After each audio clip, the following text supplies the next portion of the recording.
అందరికీ నమస్కారాలు.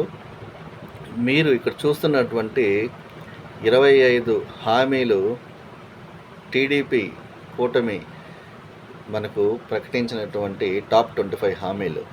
దీంట్లో ముఖ్యంగా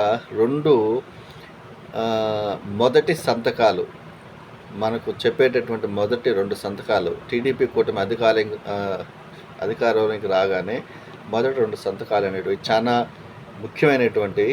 దీని ద్వారా పెద్ద ఓట్ల బ్యాంకు టీడీపీకి పైవైపుకి మళ్ళేటువంటి అవకాశం ఉంది. అది మొదటిది మెగా డిఎస్సిపై మొదటి సంతకం, రెండోది వచ్చి ఇది ల్యాండ్ టైటిలింగ్ యాక్ట్ రద్దు చట్టం. ఈ రెండిటితో ఇటు రైతులు అటు యువత పెద్ద ఎత్తున కూటమికి ఓటు వేసే అవకాశం ఉంది. ధన్యవాదాలు.